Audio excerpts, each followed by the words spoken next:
Good morning, and welcome to the Universalist Church Online, in which love is the spirit. We are glad you are here, whether you're joining us from West Hartford, Connecticut, or anywhere in the world. I'm Mike, one of the trustees on the Universalist Church Board. If you're attending worship through our YouTube and live stream, we invite you to connect with us more deeply. Visit our webpage, westhartforduu.org, to learn more. There you can use the contact page to get onto our mailing list or let us know how you'd like to get involved. Our electronic communications are the best way for us to stay connected. We look forward to helping you become part of the Universalist Church, no matter where you live. Online worship can be wonderful, and technology sometimes fails us. We appreciate your graciousness when that happens. Today's order of service will appear in the Zoom chat box and the YouTube description.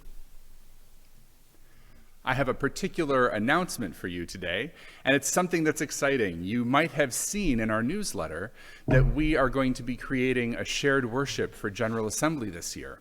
And what that means is that we need from you a bunch of videos of you lighting your chalices. So today, if you have a home chalice, if you could grab that right now, if you'd already planned to light it with us when we light our chalice at the start of worship, that's great.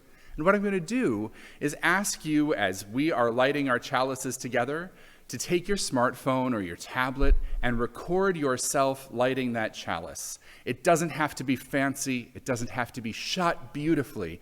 It can literally be a video of your hand lighting a candle or turning on an electric tea light.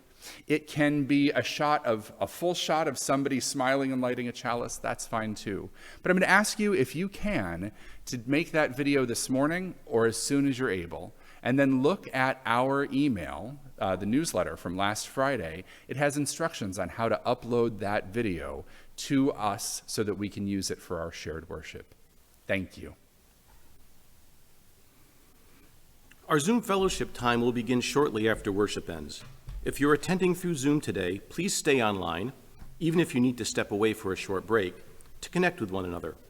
If you're part of our Zoom community but watching on YouTube, you can always jump onto Zoom for fellowship after the service ends. Creating and strengthening our connections with one another is so important while we wait for the pandemic to end. These online fellowship times can help us do that. Now, please take a moment to turn off your email and other apps, put the keyboard away, and settle in for worship.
Okay, so now is the moment. If you have your home chalice all set, if you can get your smartphone or tablet ready as well, let's light our chalices together and take some videos for GA.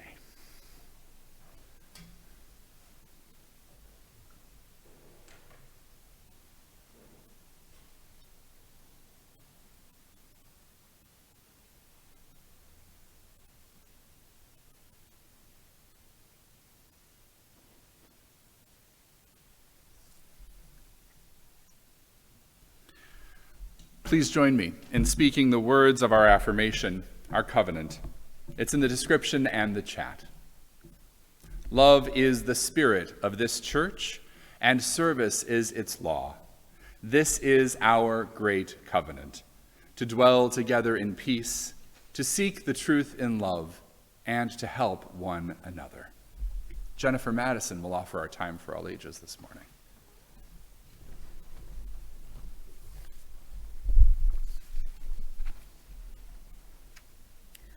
The story for the Time for All Ages this morning is I Love You the Purplest by Barbara M. Joosse. Early in the evening, the brothers and their mama finished supper in the sturdy red cabin and set out to fish. The lake slowed its thrashing to a soft, even beat. The mosquitoes dipped low to the water, and the water bugs skittered on top.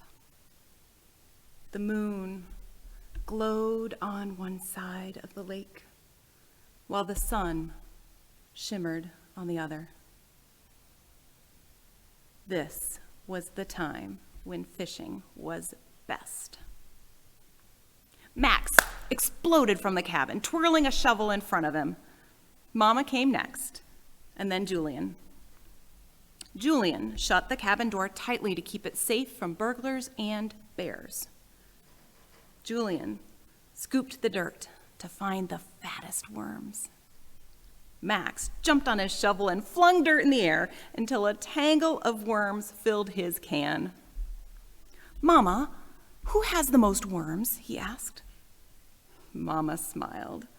"Max, your can is full of the liveliest worms. And Julian, your can has the juiciest."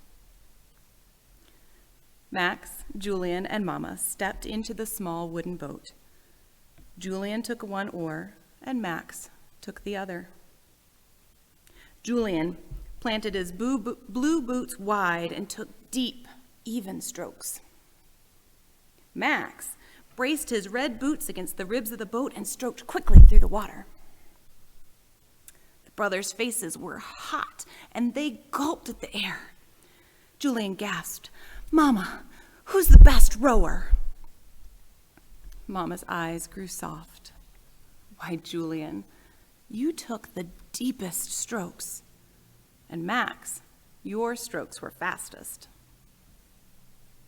The three fished until stars sprinkled the sky, and the water turned dark as night. In the end, Mama caught one fish, Julian caught one fish, and Max caught 3. "I'm the best fisherman!" cried Max, hoisting his fish in the air. Julian pushed his hat brim low on his face. 3 fish! What a bountiful fisherman you are," said Mama. "And Julian, you're the cleverest. Your fish hid in the weeds, but you waited. When your bobber jerked in the water, you kept your pole high and you reeled in that fine, fat fish." When the fishing and the baths and the stories were done, Mama tucked the brothers into bed. Julian slept on the top bunk, and she reached up to kiss him goodnight. "Mama," whispered Julian, his hands forming a tunnel around her ear, "who do you love best?" Mama thought for a minute, and then she whispered, "Why, Julian, I love you the bluest. I love you the color of a dragonfly at the tip of its wing." I love you, the color of a cave in its deepest hidden part, where grizzly bears and bats curl up until night. The mist of a mountain, the splash of a waterfall, the hush of a whisper. The breath in Julian's chest grew and grew and grew until he couldn't hold it any longer, and it came out in a long, velvety sigh. Mama crouched low to the bunk where Max slept. Max wriggled his finger for Mama to come close. He whispered, "Mama, who do you love best?" "Why, Max, I love you the reddest. I love you the color of the sky before it blazes into night. I love you the color of a leopard's eyes when it prowls through the jungle, and the color of a campfire at the edge of the flame. A wide open hug, the swirl of a magic cape, the thunder of a shout." The smile on Max's face grew and grew and grew until his cheeks couldn't hold it in. Then it came out in a big, thundery laugh. Later in the evening, the brothers and their mama slept. One in the top bunk, glowing like the evening moon. One in the bottom bunk, shimmering like the evening sun. And Mama in the big bed, dreaming of the boys she loved best. Please join in singing our doxology.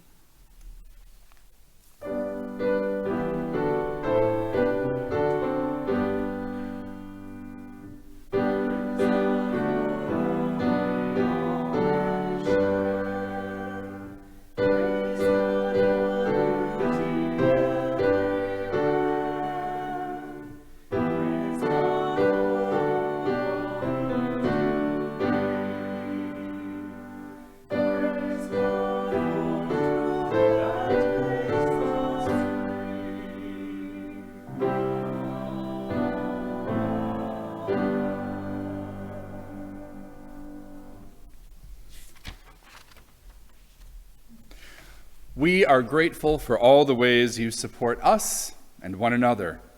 By offering your time, talent, and treasure to this community, you help us to serve the members and friends and the wider community of this congregation. As part of that service to the world, we share our general offering each week with the organizations that are in harmony with our values, that do the work in the world that brings us ever closer to creating the beloved community. Our offering today will be shared with Hartford Bags of Love. Bags of Love was created by Tiernan Cabot when he was 9 years old as a way to provide basic daily essentials to people experiencing homelessness. They give away things from soap and socks to sleeping bags, and they're raising funds to build little free pantries around Hartford County so that anyone can find food right when they need it. You can find them online at hartfordbagsoflove.org. Please use the links in the chat, the description, and on our website to make your donation to this morning's shared offering.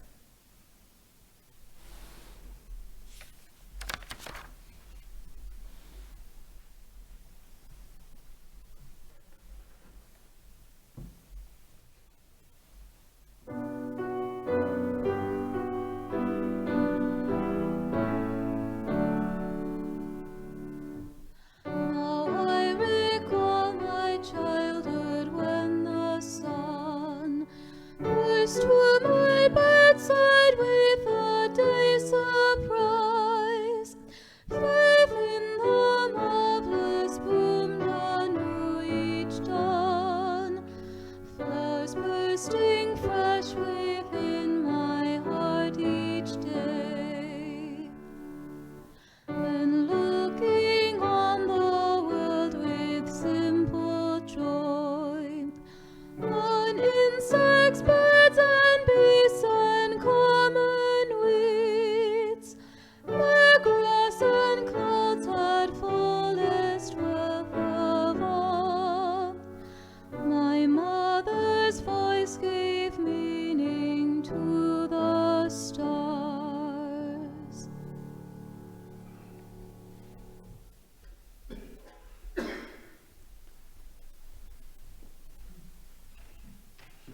This morning, I don't have anything to share with you on behalf of our community, but I would ask you to hold in your hearts and minds those who are continuing and ending with the celebrations of Ramadan. One of the things that we have seen in the news is violence in Israel toward people who are in a mosque. We have seen violence in Afghanistan at a girls' school. As we remember those who celebrate Ramadan, the Muslim community around the world, let us remember that it is a time of peace, a time of charity and love, a time of devotion. And let us do all we can, both within ourselves and within our communities, to help stop anti-Muslim violence and the violence that tears our communities apart. Please join me in a time of prayer. Spirit of life, we attend to this day, a day set aside to honor, celebrate, and reflect on the women who gave us birth.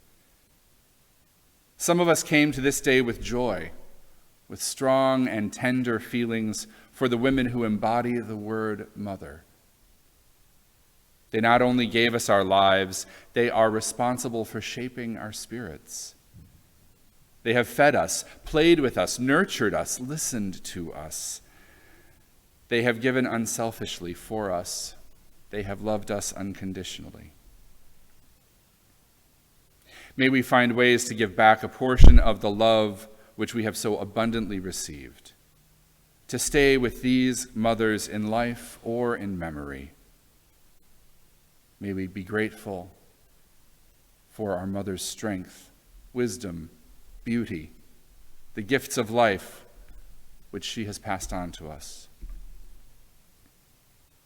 For others of us, this day is not a time for celebration, but rather a time for reflection.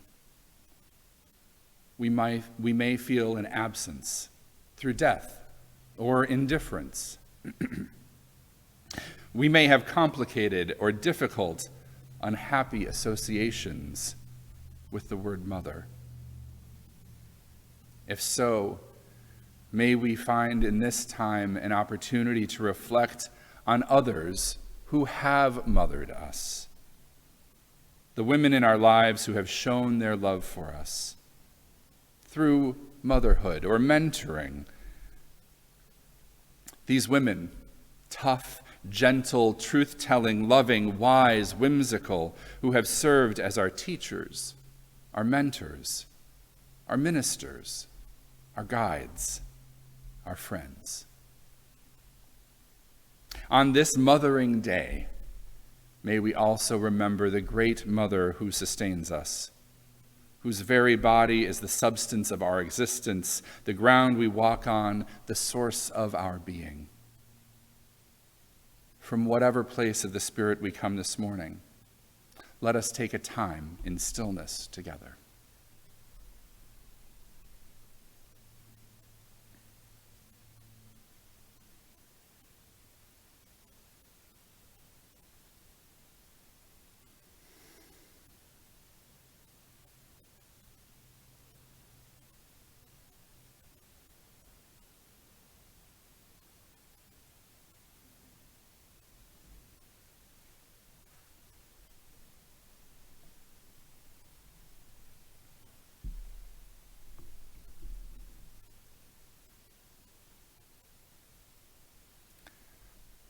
Let us pray on this Mother's Day, holding in our hearts all of those women who serve as our mothers, the mothers of our bodies, the mothers of our spirits, the mothers of our minds, our practices, the women who have mothered us in so many different ways, so that we can recognize all of the ways in which we are nurtured in body and in soul. Amen.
Our first reading is from Dear Amanda by Stephanie Pearl McPhee. Motherhood is the only occupation I can think of where your eventual goal is to put yourself out of business. And I have swung back and forth these last few years, hoping one moment that you will leave. I admit we probably both know which days those were. And wishing the next moment that you will never leave, and I will be allowed to try and keep you safe and with me forever. While I am not sure I'm entirely okay with this growing up thing, I know now that I at least have to start letting you go a little bit. I need to worry less about you and send you more out there, and I will. Not all at once, though. The world is freaking huge. Please, try to be patient with me. It's hard for me to let go of my job. Try to remember that up until now, if something happened to you, they could put me in prison. And in my defense, you are my eldest and the kid I had to practice on. I hope, dear Amanda, that all of this leaping without looking and enthusiastic going forward has taught you to at least scan the ground a little as you fly. And I'm going to try and trust that you know how to pick yourself up if you land hard. I'm proud of you.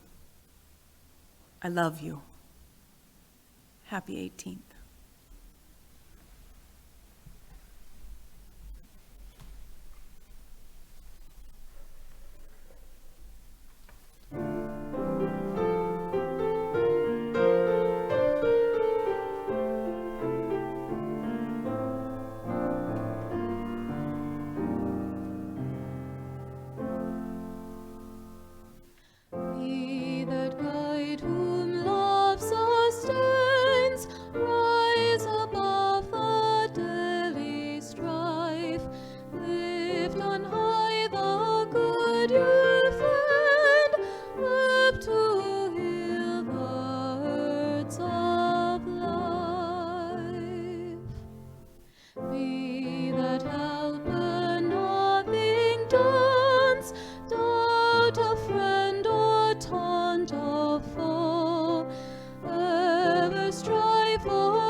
Our second reading is the Mother's Day Proclamation, written in 1870 by Julia Ward Howe, who is a Unitarian writer, peace activist, and leader in the women's movement. Arise then, women of this day. Arise, all women who have hearts, whether your baptism be of water or of tears. Say firmly, we will not have questions answered by irrelevant agencies. Our husbands will not come to us reeking with carnage for caresses and applause. Our sons shall not be taken from us to unlearn all that we have been able to teach them of charity, mercy, and patience.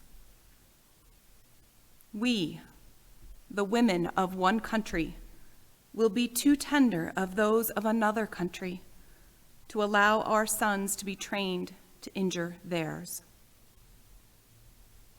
From the voice of a devastated earth, a voice goes up of our own. It says, disarm, disarm. The sword of murder is not the balance of justice. Blood does not wipe our dishonor, nor violence indicate possession. As men have often forsaken the plow and the anvil at the summons of war, let women now leave all that may be left of home for a great and earnest day of council. Let them meet first, as women, to bewail and commemorate the dead. Let them solemnly take counsel with each other as the means whereby the great human family can live in peace, each bearing after his own time the sacred impress, not of Caesar, but of God. In the name of womanhood and humanity, I earnestly ask that a general Congress of women without limit of nationality be appointed and held at some place deemed most convenient and the earliest period consistent with its objects, to promote the alliance of the different nationalities, the amicable settlement of international questions, the great and general interests of peace.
When I was a child, I remember there being statues throughout our home, and a new one occasionally added to the collection.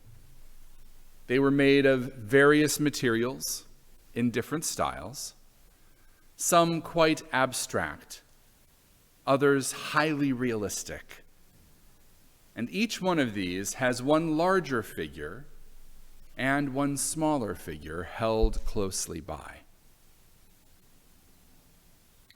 I don't remember specifically asking or talking about them as I was a child, but I know that my mother explained to me that they were mother and child sculptures very early on. The one that I remember the most, the one that fascinated me when I was young, and the one that I was always told not to touch, was of a young mother sitting cross-legged with a cloth upon her lap, upon which a baby lay. And occasionally my mother would pick up this statue and hold it, inviting me to touch it, to feel the texture of the statue and the cloth and the baby, and to be very, very gentle with it because it was precious. So when my younger sister was born, on the day that my parents brought her home from the hospital, my mother sat down with me on the couch, arranged my arms, and gave me my sister to hold, telling me to be very gentle with her. And I knew exactly what my mother meant because she'd already taught me how to be gentle with the statue and with the toads and the insects that I loved that lived in our garden, and the plants that she grew in the house. So when I'm in my parents' home now, and I see these statues in the house, I see each one an icon, and the places where they sit are shrines to motherhood. Constant reminders of a life of creation, compassion, service, protection, education, and hope. Motherhood, I am told by very reliable sources, namely mothers themselves, changes everything.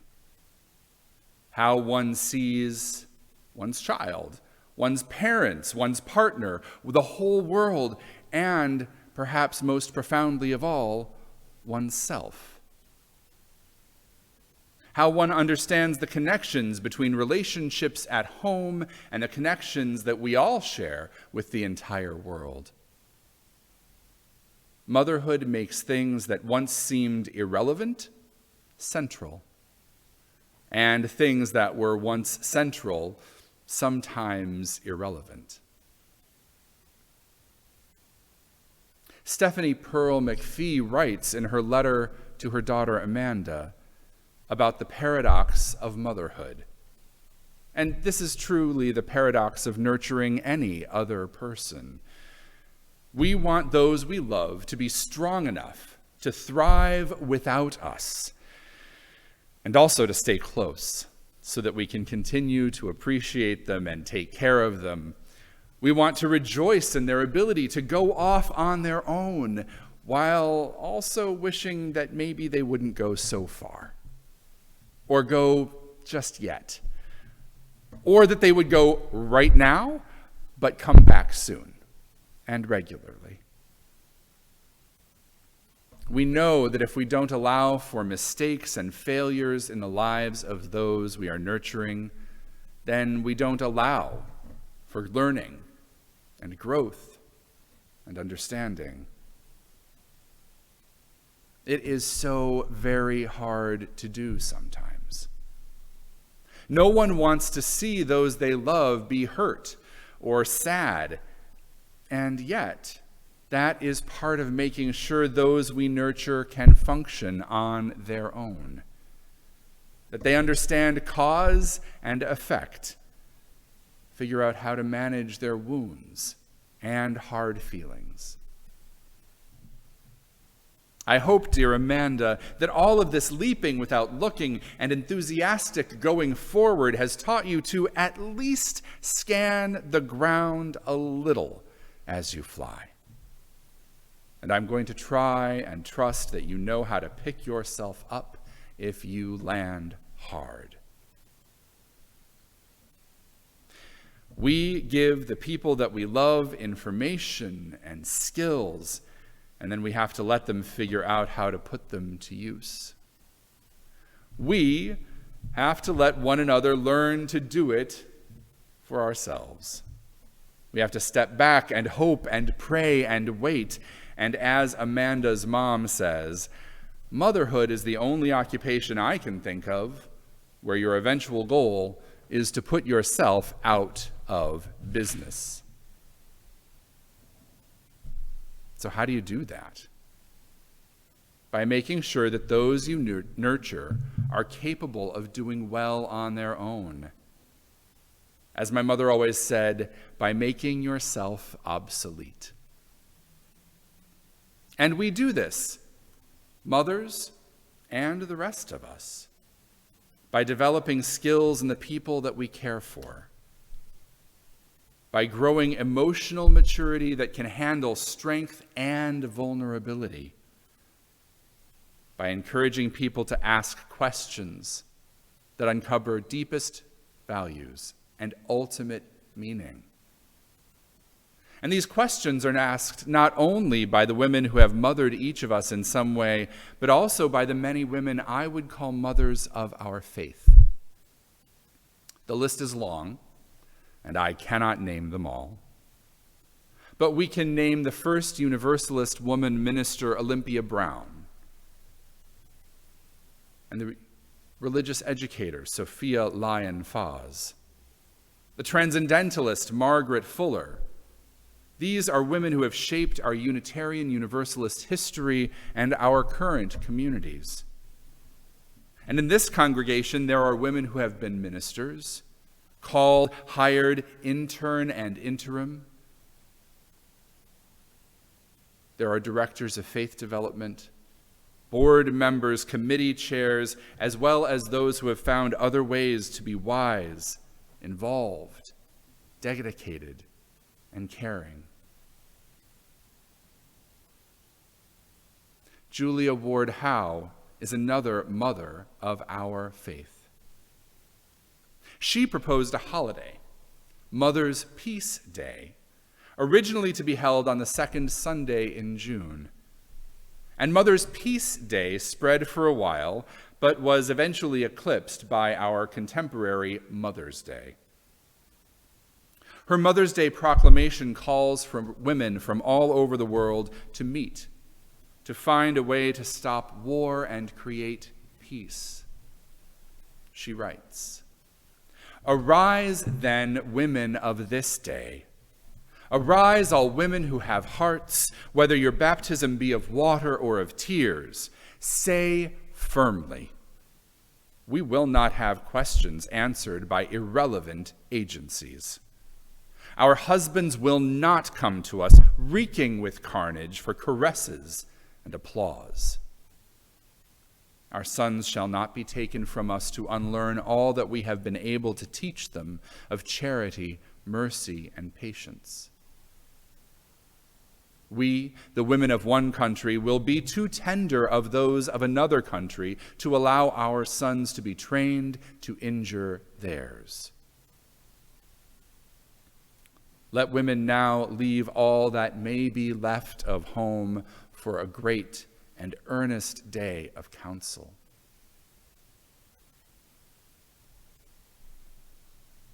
I have heard people complain about Mother's Day as a Hallmark holiday, somehow invented to sell cards and flowers and trinkets. But as Howe's proclamation shows, that's not how it came about. I have heard people say that they wish that Mother's Day would be more or less political, more or less focused on those who are raising children, more or less connected with mothering in a broad sense. I think Mother's Day can and should be a day to honor mothers and mothering, however it might happen. Whether you understand it to be personal or political, or a day of both justice and love.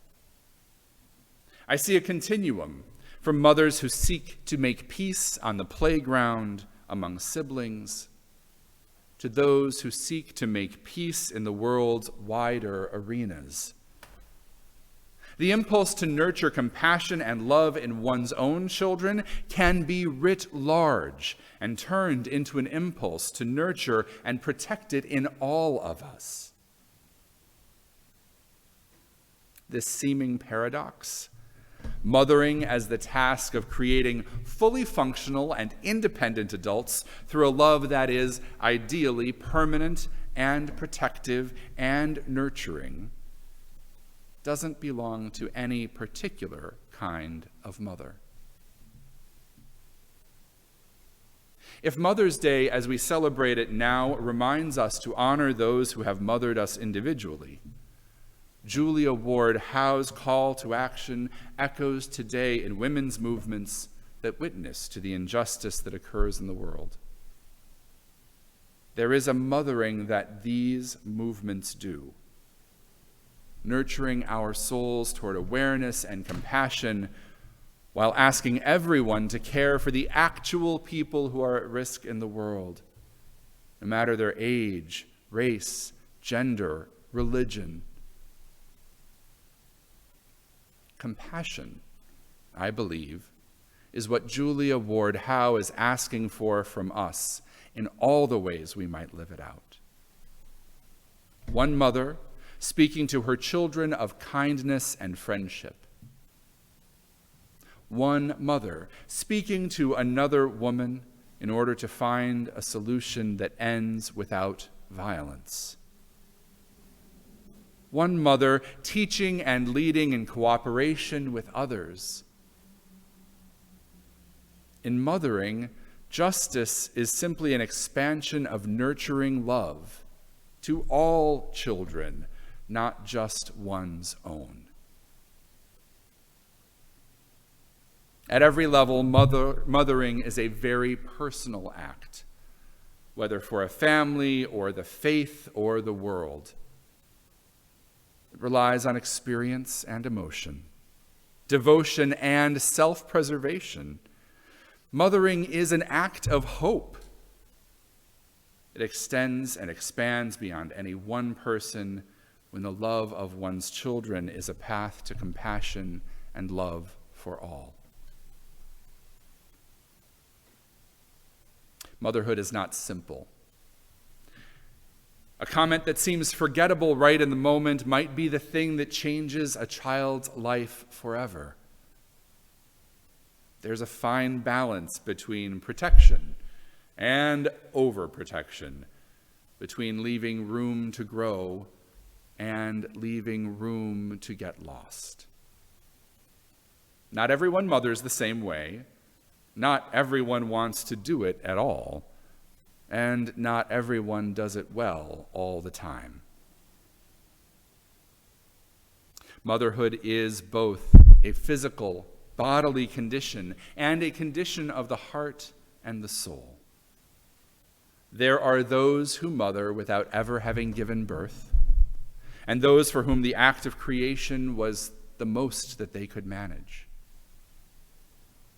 For some, to be a mother is to be surrounded by children, whether that's encircled by one or more, and then raising them with joy and tears, sweetness and vinegar, celebrations and scraped knees, bringing into being a new generation of loving, working, creative, moral beings through the power of love. And for some, to be a mother is to be something unimaginable or unsafe. For some, to have had a mother is something simply to be acknowledged, just as grass is green and fire burns. For some, to be a mother is to see the need of the world for love and nurturing, and then to act, to step in, to bring love, compassion, justice, hope, and faith. We may learn something from mothers of all kinds, but it is the mothers that touch and hold our hearts whether they are the mothers of our bodies or the mothers of our souls, that help teach us, give us the opportunity to nurture others. The work of mothers who have nurtured us in body or in soul is something to be honored and carried forward in our own lives and the lives of the people around us. So on this Mother's Day, may we remember and honor the mothers who have nurtured us, and may we pass on the gifts that we have received to one another and to a world that needs them very, very much. May it be so. Amen.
Let us speak together the words of our unison benediction.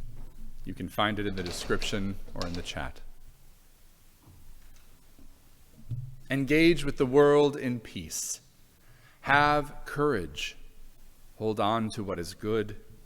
Return to no person evil for evil. Strengthen the faint-hearted. Support the weak. Help the suffering. Honor all beings.